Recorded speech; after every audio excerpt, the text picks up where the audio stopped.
Tô aqui num engarrafamento, na saída de BH, indo pra Itabira.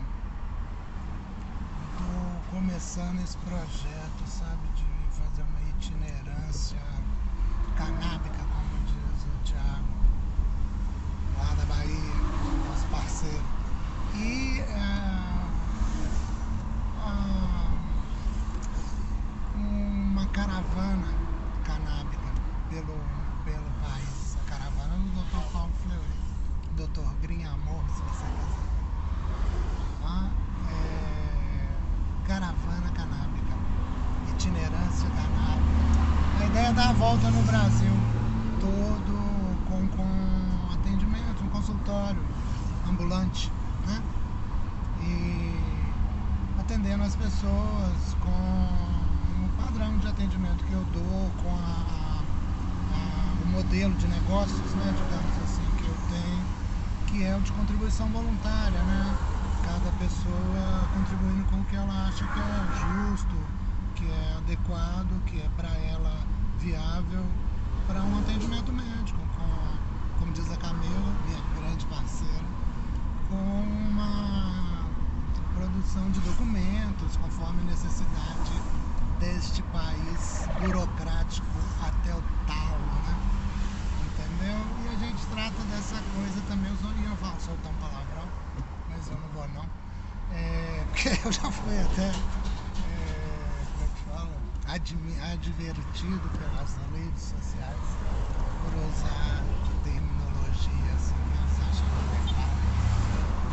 é. É isso aí. Mas olha, tirando toda a enrolação, eu parei mesmo para pegar esse celular e gravar uma mensagem sobre a questão da Covid.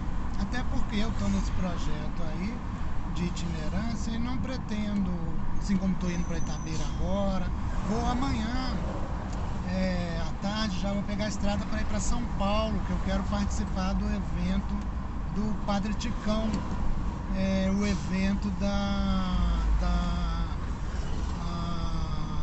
do Hermelino Matarazzo, né? A região onde ele está lá, onde vai ser a cerimônia, entendeu?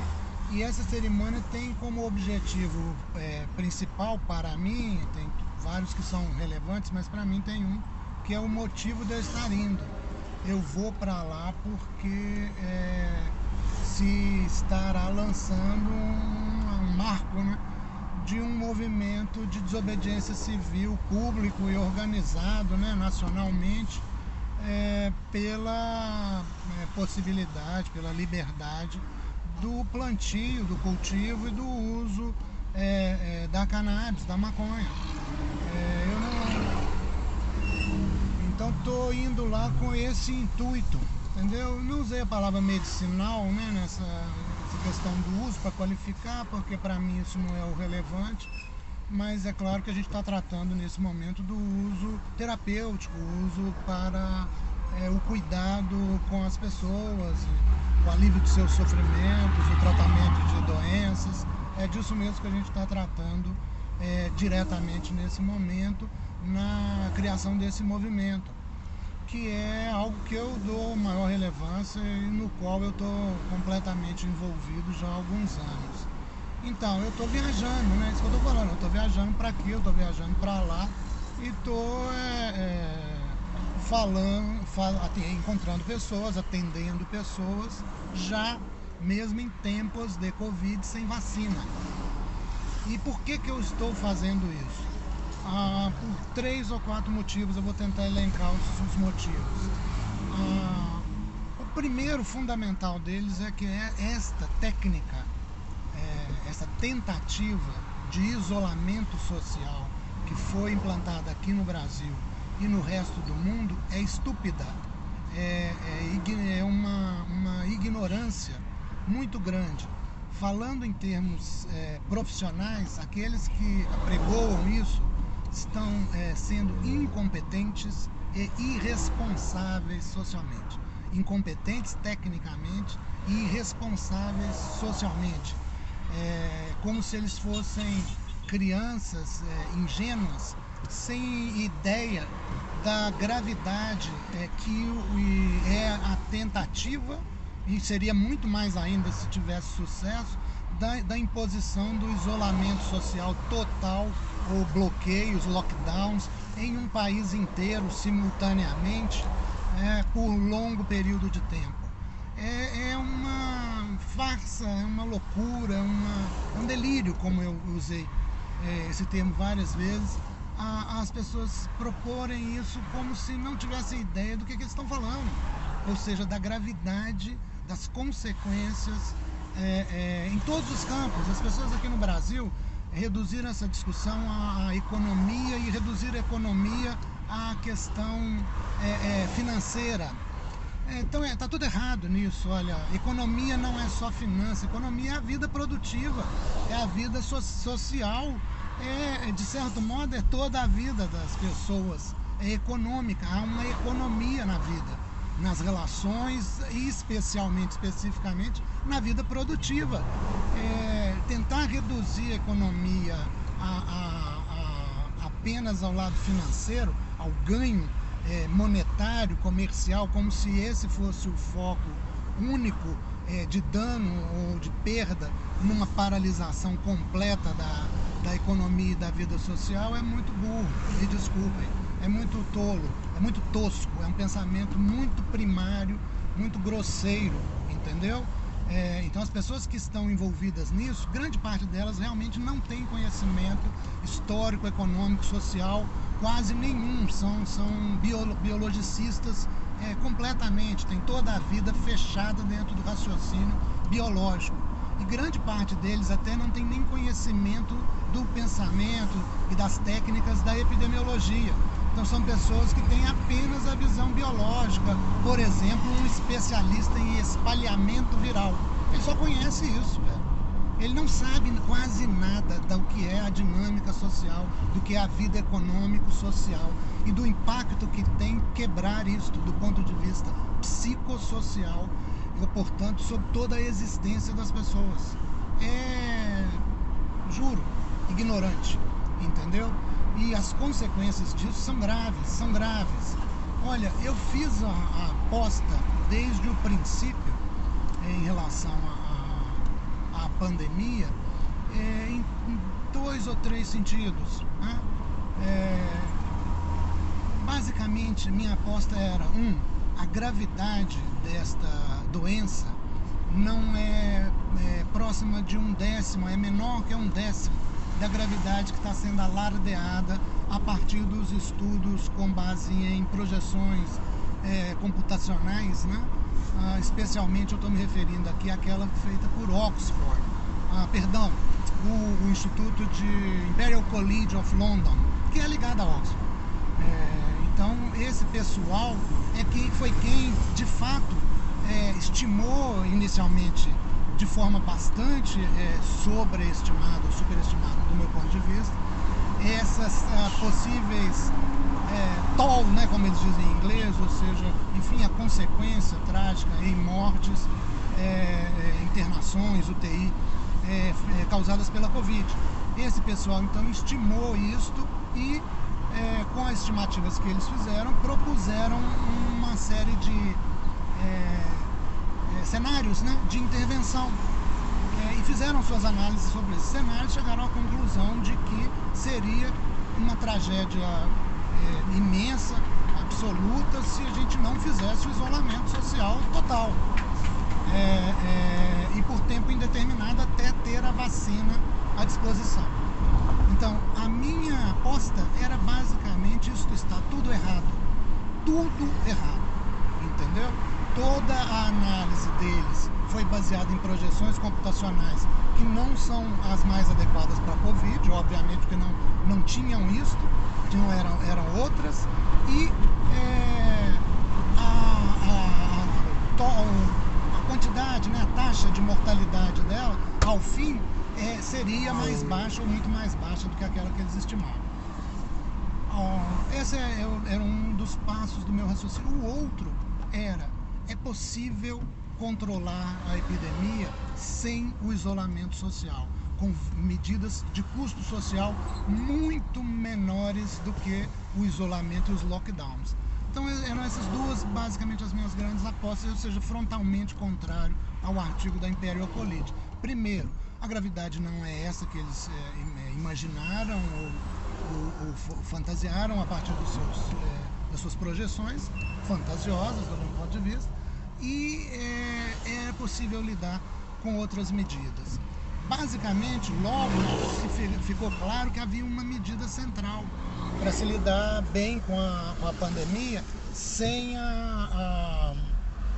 o isolamento, ou com o isolamento, e que parecia ser esta então a medida central. Mesmo fazendo o isolamento sem ela, o isolamento não daria certo, ou seria muito mais custoso e ainda assim com resultados pior. Mais custoso porque demoraria mais tempo, a necessidade, como a gente está vendo agora. Qual que é essa medida? A vigilância epidemiológica, a devida vigilância epidemiológica, a ação técnica de quem conhece epidemiologia na prática de intervenção nas condições de vida e risco, né, das populações, que é uma das ações da epidemiologia, ou que é uma das áreas da epidemiologia. Quem conhece isso sabe da importância que é, em situações como essa, a devida vigilância epidemiológica, significando o quê? Olha, identificação dos casos sintomáticos devem ser investigados, devem ser testados, devem ser isolados e avaliados até esclarecimento. Essa era uma medida básica, fundamental. Para isso, precisava testar essas pessoas. O segundo passo da vigilância epidemiológica, o mais importante, a partir daí, todos são fundamentais. Fazer a vigilância, a investigação dos contatos, identificar e testar os contatos desses casos sintomáticos confirmados. A partir daí, a gente teria um controle que nós não tivemos aqui no Brasil. Nós não tivemos nos Estados Unidos, nós não tivemos em parte na Europa toda, ou perdão, em grande parte da Europa, certo? Estranho que isso esteja acontecendo assim, né?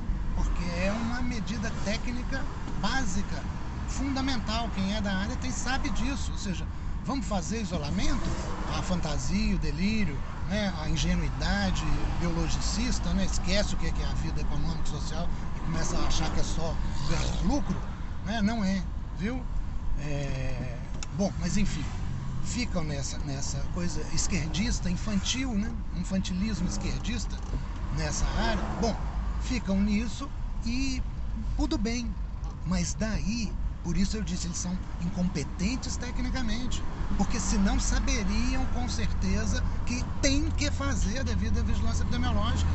E sem fazer isso, você não vai conseguir, mesmo com as tentativas, mesmo em bom nível de isolamento, você não vai conseguir barrar a epidemia. E é possível fazer isso. Sabe por que eles nem pensaram nisso? Eu acredito que é. Porque eles fizeram as projeções computacionais deles sobre a gripe e a transmissão da gripe, a forma como a gripe se transmite, parece que realmente inviabiliza. Não é viável você, sobre uma epidemia de gripe, instaurar, ou talvez seja caro demais para a gravidade da epidemia de gripe. Eu não tenho certeza, mas o fato é, não se faz vigilância epidemiológica de gripe, né, influenza.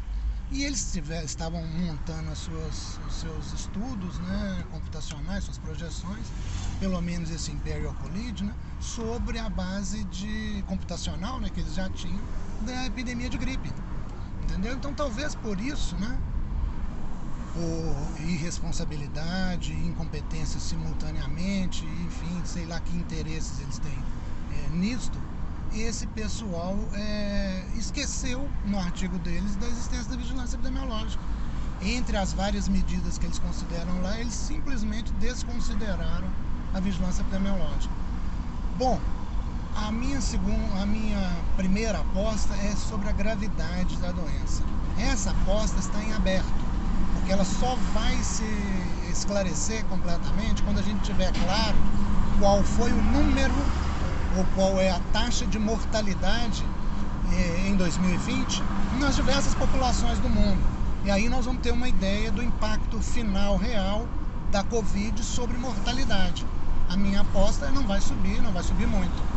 Mas todos aqueles que entendem que ela é muito grave estão esperando aumentos significativos na mortalidade, na taxa de mortalidade, no número de mortos e na taxa de mortalidade nos diversos países do mundo. Os dados ainda são muito precários para qualquer conclusão desse aspecto, e o que eu tenho é que no Brasil não. No Brasil não aumentou até agora aparentemente nada, até o mês de outubro.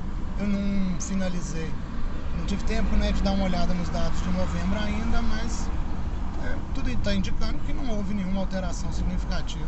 E até em novembro parece que as mortes diminuíram por Covid. Então não deve se esperar que tenha aumento no número de mortes total, porque nos outros meses todos, onde morreu muita gente por Covid, não aumentou nada. Estou falando sério, nada. O número de mortes esperado em 2020, de acordo com os registros em cartório até agora disponíveis. Pode ser que haja erros nisso, então.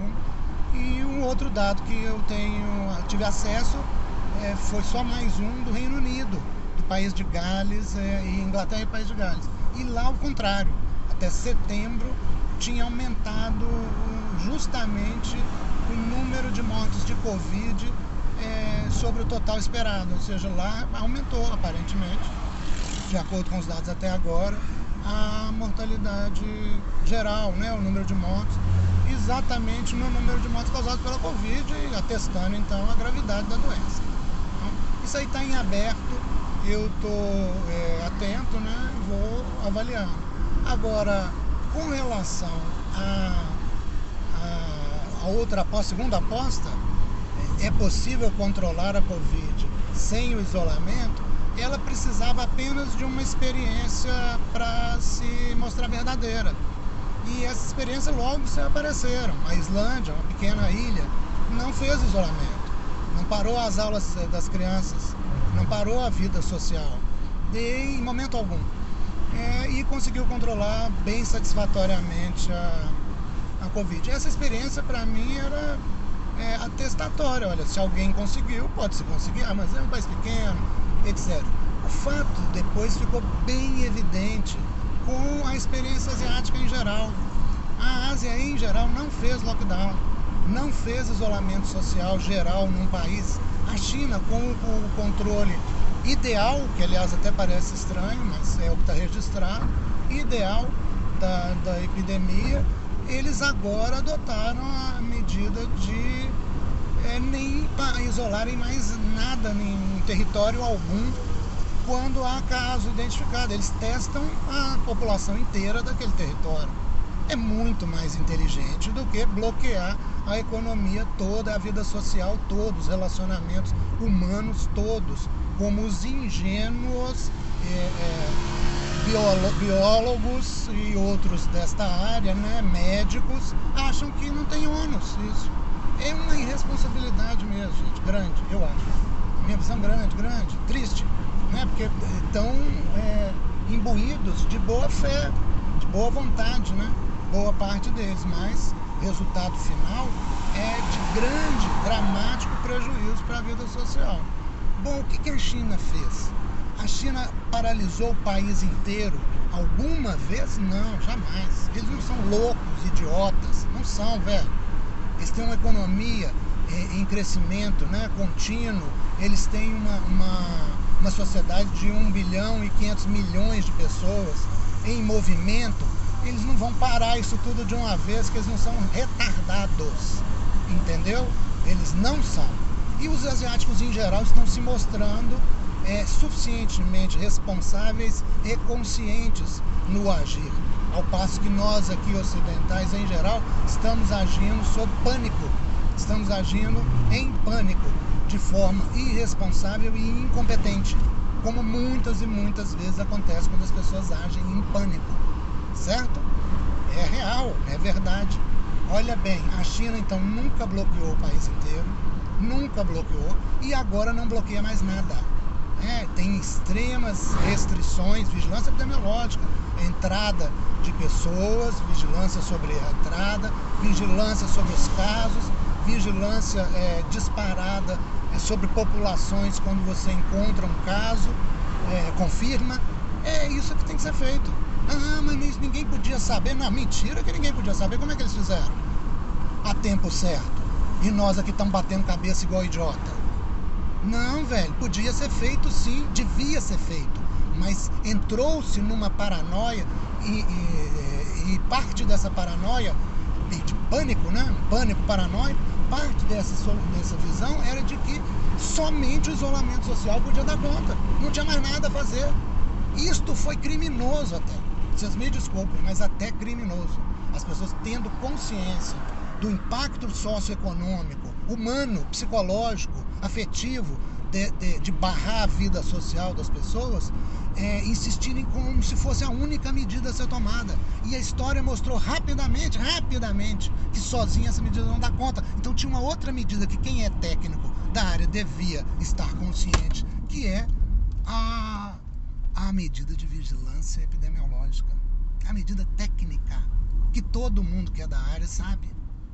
Por que isso não foi feito de jeito nenhum, hein, gente? Bom, então eu quero voltar lá no meu início. Eu vou continuar com a minha postura. Eu estou certo. Eu estou certo e vou continuar com a minha postura. Então não é necessário, nunca foi necessário o isolamento social para o controle da doença. O isolamento social não garante o controle da doença. Entendeu? A não ser que ele seja perfeito. E perfeito, meu caro, sei quem é perfeito. Que vida é perfeita? Que relação social é perfeita? O Brasil vai atingir a perfeição agora no isolamento social? Quem é o imbecil que imaginou isso? Quem é o retardado, sacana, que imaginou isso? Me desculpem, seus senhores da boa vontade, entendeu? Me desculpem, senhores da boa vontade, da boa fé.